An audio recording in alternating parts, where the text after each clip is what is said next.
Segunda de Timoteo, su capítulo 1, versículo del 1 al 5. Leemos en el nombre de nuestro Señor Jesucristo. Pablo, apóstol de Jesucristo, por la voluntad de Dios, según la promesa de vida que es en Cristo Jesús. A Timoteo, amado hijo, gracia, misericordia y paz de Dios Padre y de nuestro Señor Jesucristo. Doy gracias a Dios, al cual sirvo desde mis mayores con limpia conciencia, de que sin cesar me acuerdo de ti en mis oraciones, deseando verte al acordarme de tus lágrimas para llenarme de gozo, trayendo a la memoria la fe no fingida que hay en ti, la cual habitó primero en tu abuela Loida y en tu madre Eunices, y estoy seguro que en ti también. Por lo cual te aconsejo que avives el fuego del don de Dios que está en ti por la imposición de mis manos. Gloria al nombre del Señor. La familia fragua del carácter de Cristo en la vida del creyente. Yo quisiera, hermano, antes de definir el tema, porque quizás algunas personas no saben lo que significa la palabra fragua, aunque ya sí muchos tienen una idea de lo que se trata. Decir que el Señor nos guiaba durante todos estos días sobre este tema. De hecho, anoche en el servicio juvenil, nuestro hermano Oscar Brito, hablando del tema de conectarse con su llamado, él definía lo que era el carácter. Y él hablaba acerca de esto como parte de la personalidad o la firmeza que tiene el individuo para responder ante una determinada situación. Momentos antes, creo que fue el domingo, Zamora hablaba acerca de la malicia que el enemigo, ¿verdad?, se ha trazado contra la familia. Pero cuando hablamos de la familia como la fragua del carácter de Cristo, tenemos que definir cada una de esas partes para que nosotros entendamos de qué estamos hablando. La familia es el conjunto de personas, eso es una definición. Usted puede encontrar varias definiciones de este tema. Es un conjunto de personas unidos por un vínculo, en este caso el matrimonio, el parentesco, la adopción, que puede presentarse en algún momento y es considerada como la comunidad natural y universal con base afectiva que influye en la formación del individuo y por tanto tiene un interés social. Todos nosotros sabemos que la familia tiene su origen en Dios. Diga esto: la familia tiene su origen en Dios. Y cuando hablamos de fragua, se trata de una palabra que deriva del latín, que significa sencillamente empresa, que significa taller, que significa fábrica.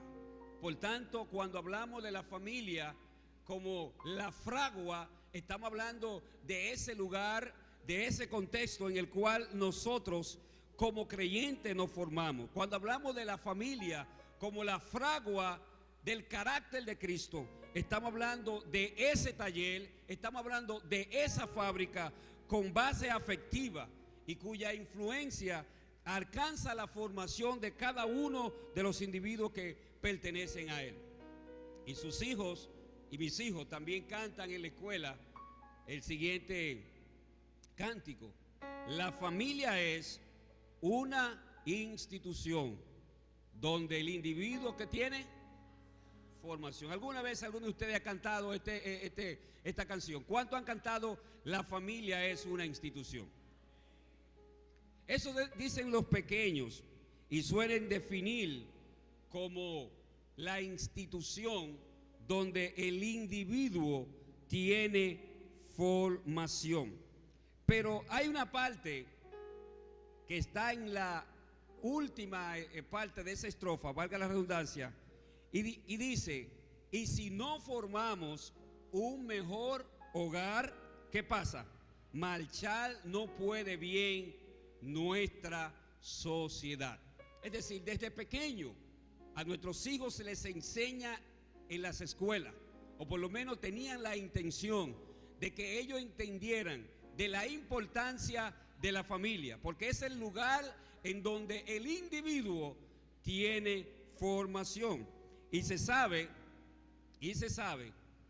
nosotros aquí lo hemos enseñado y otra persona también lo ha hecho, que la institución más antigua que hay sobre la faz de la tierra se llama la familia, y que es la base de toda estructura social. Sin la familia no existe la sociedad, y sin la familia tampoco existe la iglesia. ¿Cuánto lo creen?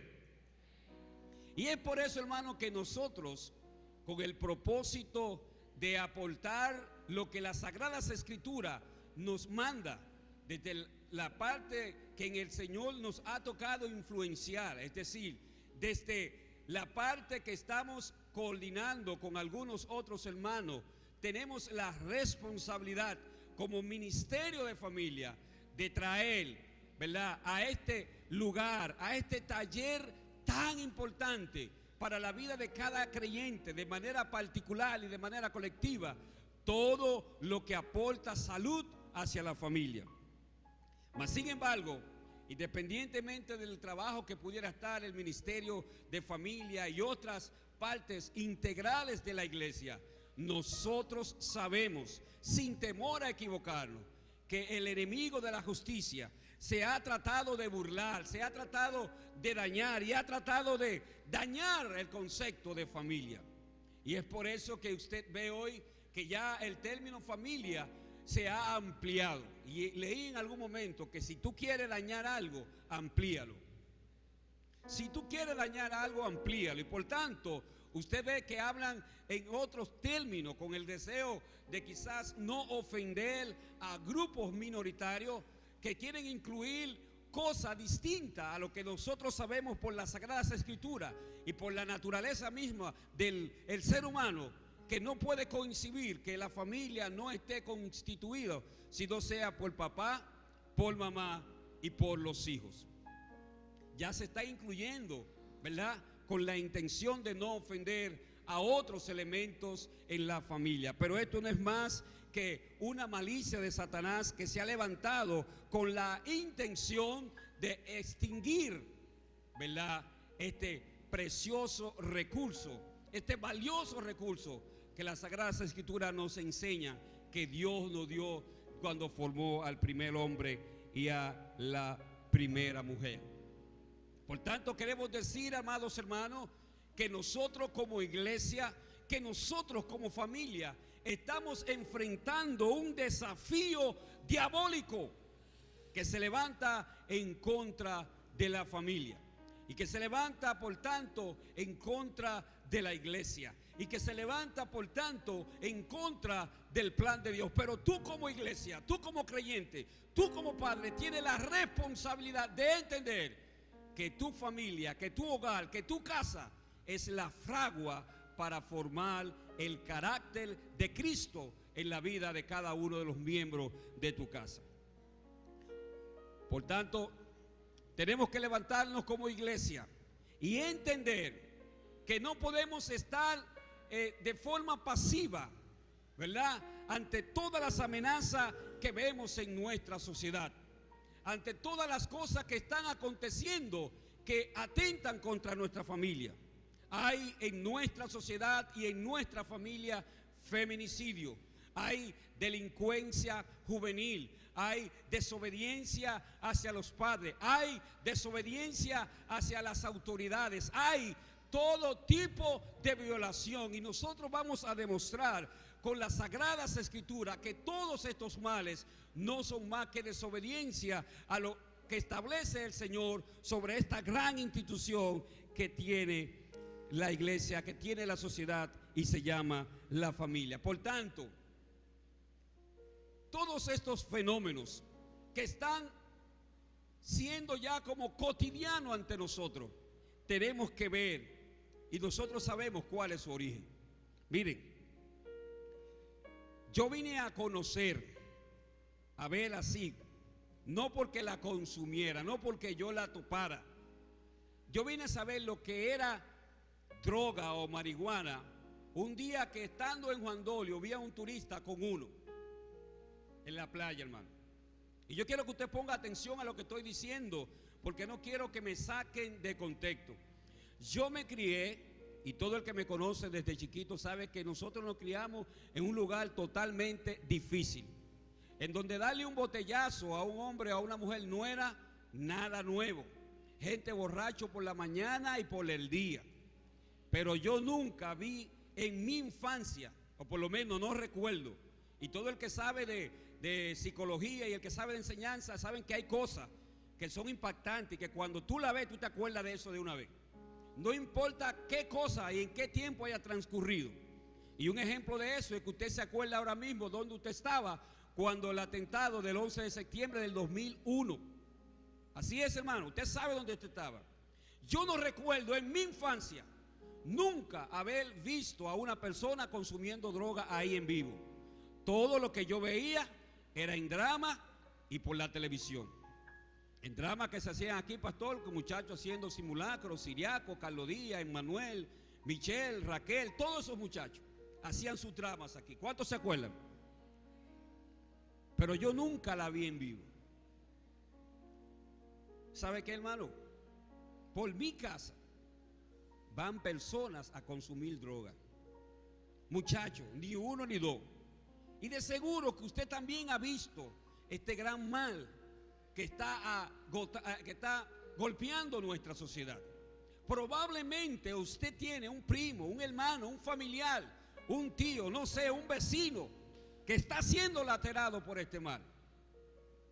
Y cuando usted analiza lo que está aconteciendo y ve que por nuestras calles eso ocurre como algo normal y que nuestros hijos tienen que verlo caminando hacia el colmado o hacia la escuela, entonces tenemos que ver qué está ocurriendo con nuestra sociedad, con nuestras familias, con nuestros jóvenes, porque necesitamos enfrentarlo con lo que dice las Sagradas Escrituras.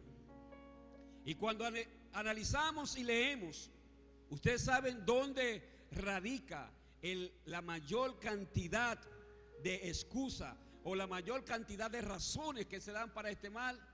Por la falta de alguien que me corrigiera en la casa. ¿Usted sabía eso, hermano?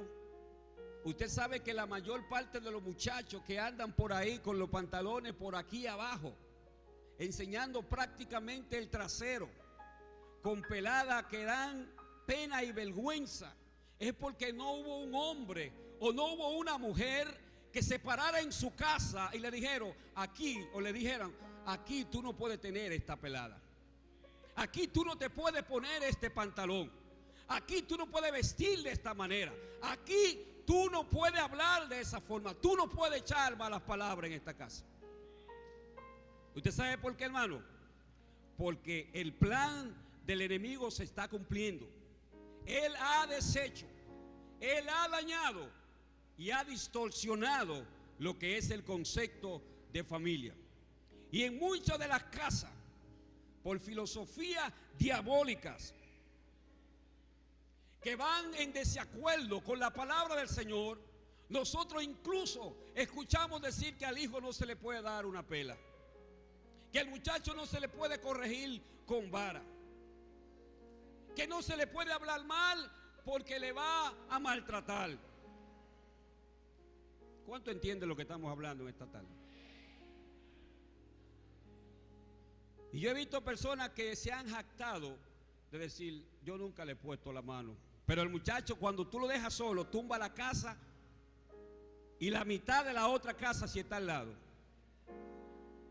Cuando las Sagradas Escrituras me dice a mí que al niño hay que corregirlo con vara, pero no soy yo que voy a corregir al vecino.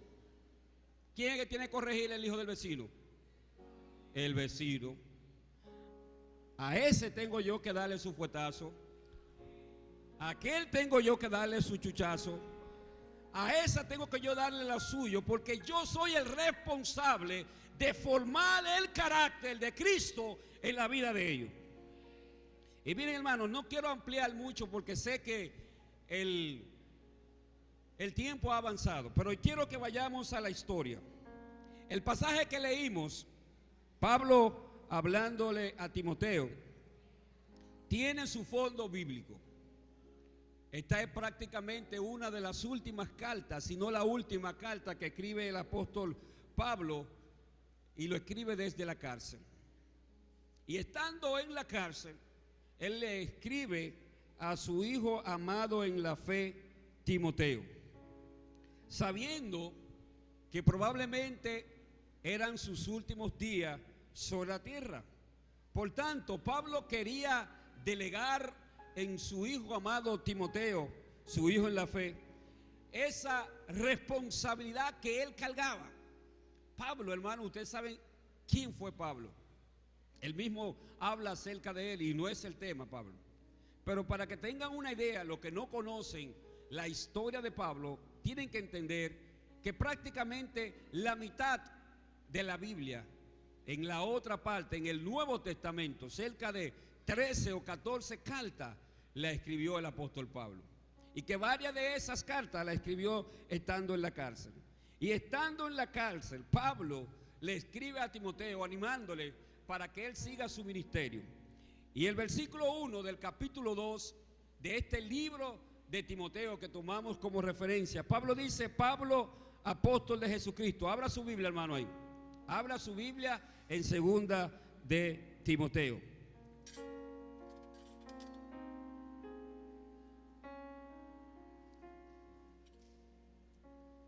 ¿Tienen segunda de Timoteo, hermano? Capítulo 2, capítulo 1, bendito sea el Señor.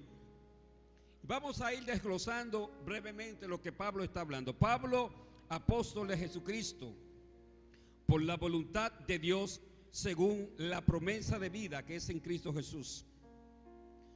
Pablo, que se reconoce él como apóstol por ser el último que vio a Cristo aquí sobre la tierra. Y a pesar de estar preso, él dice que él hacía la voluntad de Dios según la promesa de vida que está en Cristo. Es decir, no importando las amenazas que venían para su vida, no importando que él estaba preso en Roma y que prácticamente estaba dictada la sentencia contra él, él, según la promesa de vida que es en Cristo Jesús, se estaba dirigiendo a su hijo amado Timoteo. Timoteo, que él lo llama amado hijo. Gracia, misericordia y paz de Dios y de Jesucristo nuestro Señor sea contigo. Y dice Pablo: doy gracia a Dios, al cual sirvo desde mis mayores con limpia conciencia. Es decir, doy gracias a Dios, y ponga atención ahora a lo que dice Pablo, al cual sirvo desde mi antes pasado. Es decir, Pablo, a pesar de que en algún momento estaba persiguiendo de manera errónea a la iglesia, le está diciendo a Timoteo: yo doy gracia porque sirvo a Dios desde mis mayores, es decir, desde mis antepasados. Y era que las familias del apóstol Pablo, los familiares del apóstol Pablo, se aseguraron de que él fuera formado en la palabra. Se aseguraron de que Pablo fuera educado a los pies de Gamaliel. Se aseguraron de que Pablo tuviera conocimiento de la ley, de que Pablo tuviera conocimiento de las Sagradas Escrituras. Y no es casualidad, hermano, de que habiendo tantas personas en Israel, quiso el Señor escoger al apóstol Pablo. Lo que pasa es que Dios, en su infinita misericordia, traza un plan, hermano, desde la eternidad para alcanzarlo a nosotros. Y escogió a un hombre que había sido formado desde sus antepasados en el conocimiento de la palabra y que tenía un carácter ferviente acerca de lo que es la voluntad del Señor. Y por eso, aunque quizás de manera errónea, él buscaba carta para acusar a los creyentes, cuando se encuentra con el Señor, tiene que rendirse ante él y reconocerle como Señor y Salvador. Y dice Pablo de que se acuerda de Timoteo y que por él ora sin cesar. Y oiga lo que dice el versículo 5: trayendo a la memoria la fe no fingida que hay, ¿dónde? En ti, ¿verdad? Pero que habitó primero, ¿dónde? En tu abuela y en tu mamá. ¿Qué quiere decir esto, Yulisa? Que para que tu hijo pueda modelar una fe, que para que mi hijo pueda modelar una fe, primero tiene que modelarla a ella. Pastor Héctor, para que nuestros hijos puedan modelar una fe no fingida, nosotros tenemos primero que servir como modelo. ¿Cuántos dicen amén? Nosotros no podemos pretender, hermano, que nuestros hijos vengan a la iglesia si yo no vengo a la iglesia. Usted no puede pretender que su hijo sea cristiano por correspondencia. Usted no puede pretender que su hijo conozca a Dios y le sirva a Dios si usted no lo hace. Dios en su infinita misericordia puede alcanzarnos como Él quiere. Y no quiere decir con esto, hermano, que esto no puede pasar. Pero para que yo conociera al Señor, alguien en algún momento de mi vida tuvo que decirme algo, una oración, y sembrarle esa palabra, esa semilla que en algún momento germinó. Y si en lo secular usted es responsable y yo soy responsable por formar el carácter de un buen ciudadano, cuanto más en lo espiritual estamos llamados nosotros a formar el carácter de Cristo en nuestros hijos. No vayan a pensar ustedes que yo voy a dar al pastor la responsabilidad de criar mis hijos. La responsabilidad de instruir y cuidar a mis hijos la tengo yo y la tiene usted. Y es por eso, hermano, que me llenaba de satisfacción cuando veía a toda la familia Rosario Santana cantar ahí. Ahí estaba el papá, ahí estaba la mamá, ahí estaban las hijas, ahí estaban los esposos, ahí estaban las nietas, ahí estaban todos. ¿Por qué? Porque se formó el carácter de Cristo en la vida de esa familia. Y por eso, hermano, donde quiera que ellos vayan, van a tener que marcar la diferencia. Si usted quiere entender de lo que estoy hablando, usted tiene que leer el capítulo 16 del libro de los Hechos. En el capítulo 16 del libro de los Hechos dice la palabra del Señor que cuando Pablo llegó a la ciudad de Derbe y Listra, había en esa ciudad una familia y había un joven que se distinguía de todos los demás. Había una familia compuesta por un hombre griego, del cual no se menciona el nombre, una judía, una señora judía, la abuela, y una madre judía, y Timoteo. Y esta ciudad, que eran Derbe y Listra, era una ciudad totalmente pagana. Pero dice la palabra del Señor que cuando Pablo llegó a esta ciudad, notó que se distinguía entre todos los jóvenes, entre todos los creyentes, entre todos los que estaban en aquel lugar, un hombre llamado, un joven llamado Timoteo. Y usted sabe por qué él se distinguió, porque él vivía lo que sus padres o que su madre, su abuela le habían enseñado, una fe no fingida.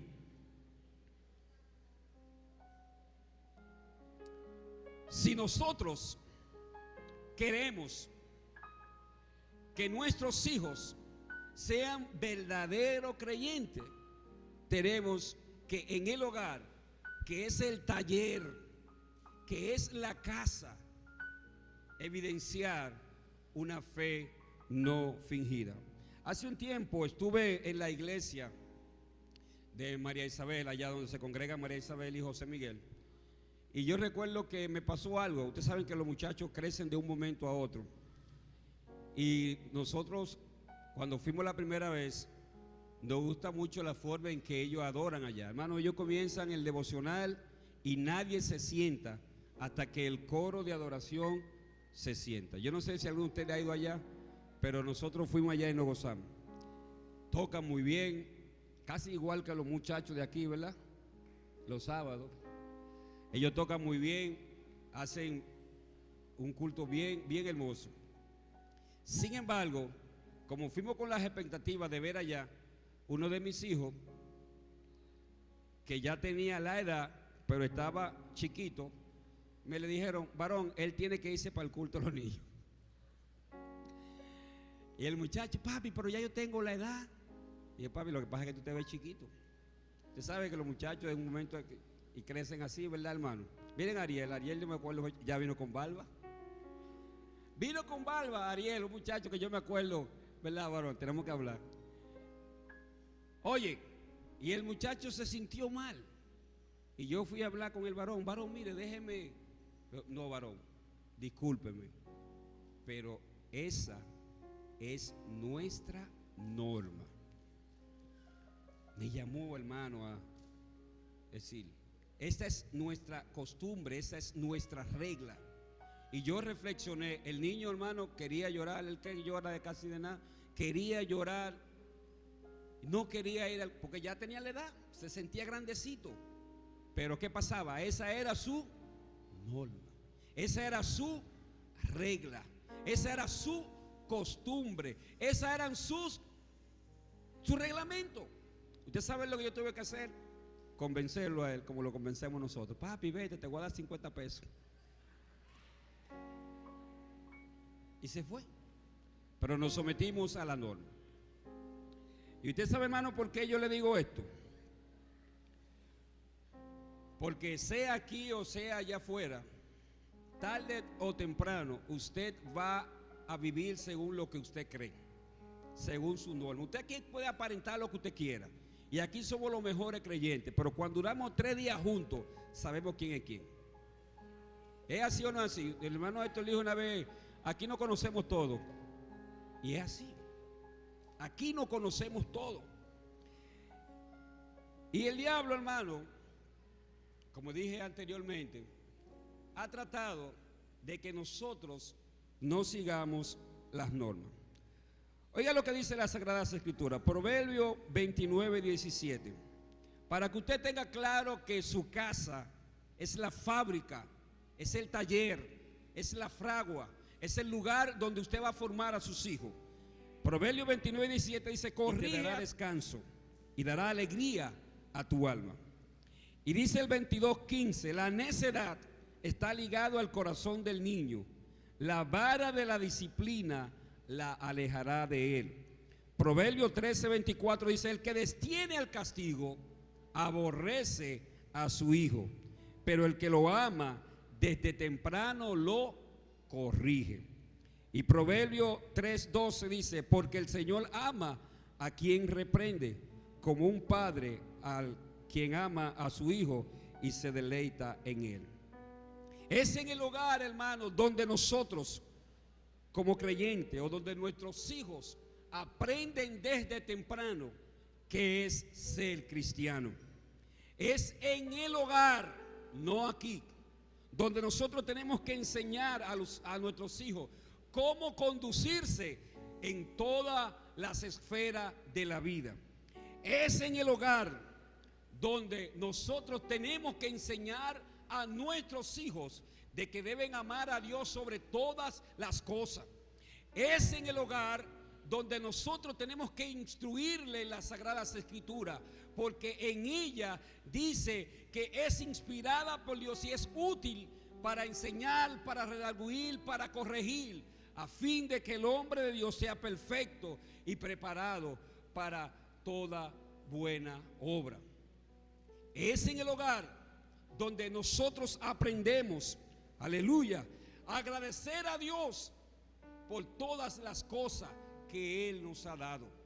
Pero es también en el hogar donde se le enseña a nuestros hijos, a través del altar familiar, a través de la oración, que cuando tenemos problemas podemos acudir a Dios. Yo le decía, hermano, que hay cosas que pasan en tu vida y nunca se te olvidan. Cuando pequeño, el mayor de mis hijos sufría de amigdalitis, y todo el que ha conocido esto sabe que esa es una de las fiebres más altas que le da a los niños o que le da al que padece de esta enfermedad. Sin embargo, él cuando primero comenzaba ¿cómo que se dice? Exactamente, con su fiebre decía: papi, ven, ora. ¿Usted sabe por qué? Porque desde chiquito les enseñamos que en medio de los problemas, en medio de la dificultad, podemos acudir a Dios y Él se hará cargo de ellos. Es en el hogar, hermano, donde tu hijo va a aprender a orar. Es en el hogar donde él va a aprender las sagradas escrituras. Es en el hogar donde él va a aprender que quedarse allá y no venir al culto no es normal. Lo normal es estar en la casa de Dios adorando al Señor. Lo normal es venir y gozarse con lo que se gozan. Es en el hogar donde tu hijo va a aprender lo que es normal y lo que no es normal. Como no es normal, aleluya, que tu hijo en medio de la alabanza, en medio de la adoración, esté perdido por allá por Wibia y no se inmense en la alabanza del pueblo. Estar indiferente en la alabanza se enseña que está mal en la casa. Es en la casa donde mi hijo va a aprender a amar aún a sus enemigos, donde él va a aprender a obedecer las reglas mías y de la iglesia y de la sociedad y de la escuela. No es posible que yo vaya a un centro educativo a faltarle el respeto al maestro de él, que se encarga, aleluya, todo el día de estar con niños con diferente costumbre. ¿Y con qué calidad, hermano? Luego yo le exijo a ese maestro, si yo, lleno de arrogancia, voy y le digo: usted no puede hablarle así a mi hijo. Claro que sí, puede hablarle. Allá usted, hermano, si usted no, pero yo se lo tolero, yo se lo permito, porque estar en un aula con 10, 20, 30 muchachos no es cómodo. ¿Cuántos maestros dicen amén? Porque hay poco. ¿Cuántos maestros dicen amén? Hermano, por nosotros no honrar a los maestros, los muchachos no los respetan. Por nosotros no decirle a nuestros hijos: los maestros son sagrados. En la escuela ellos están que ahora lo dejan como chivos sin ley, porque ni siquiera lo pueden topar. ¿Es o no así, Lidia? Entonces, ¿dónde yo voy a formar esto, Moisés? En mi casa. Es en el hogar, hermano, donde aprendemos los prejuicios. Sí, es en el hogar donde aprendemos a llenarlo de prejuicio y de miedo, porque quizás decimos o hablamos o enseñamos cosas que no debemos, y cuando los muchachos tienen que enfrentar la realidad, están llenos de temor, están llenos de miedo.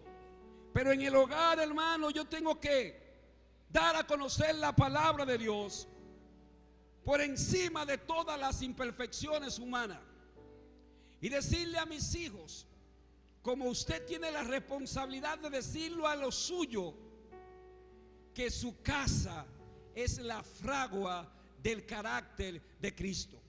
Si queremos una sociedad cambiada, tenemos que enseñar la palabra.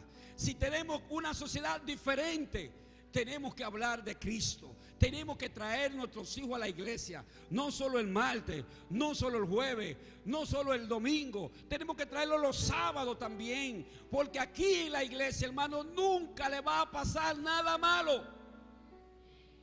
Nunca, lo voy a repetir, le va a pasar nada malo. Aquí se va a desarrollar como un cantante, como un adorador, como alguien que sirve. Usted lo verá tocando algún tipo de instrumento con la ayuda de Dios y de Eliezer, pero lo va a hacer. Traiga a sus hijos a la iglesia. Y esta mañana, y quiero concluir con eso, estaba hablando de algo interesante en la escuela dominical. Sí, porque hay creyentes que ni siquiera a la escuela dominical traen a sus hijos. ¿Y cómo queremos que sean cristianos? ¿Y cómo queremos que permanezcan en la fe cuando sean adultos si no lo traemos a la iglesia? Decíamos esta mañana, hermano, que el día de hoy tiene 24 horas, lo mismito que el día de ayer y del día de mañana, y que la semana tiene 7 días igualito. Ahora nosotros tenemos menos tiempo. ¿Por qué será, Jando? nos envolvemos cosas seculares y ponemos en un segundo plano las cosas espirituales. Y ya no puedo venir todos los días a la iglesia. Sí, yo vengo todos los días a la iglesia. Es como cuando decía, soy estrellita y. Sí, yo vengo todos los días y. Yo vengo todos los días. Porque es mejor que él esté aquí, incluso que en mi casa viendo televisión o conectado a internet. ¿Usted sabía eso, hermano? A nuestros hijos los están educando los medios, y que nuestro hermano Zamora decía que influyen también negativamente en ellos. Pero yo sé, hermano, que tenemos que concluir. Y por eso digo que cuando los padres, es decir, papá y mamá, están convertidos al Señor, debe haberse un cambio en su vida, en la vida de sus hijos y en la vida de todas las personas que les rodean.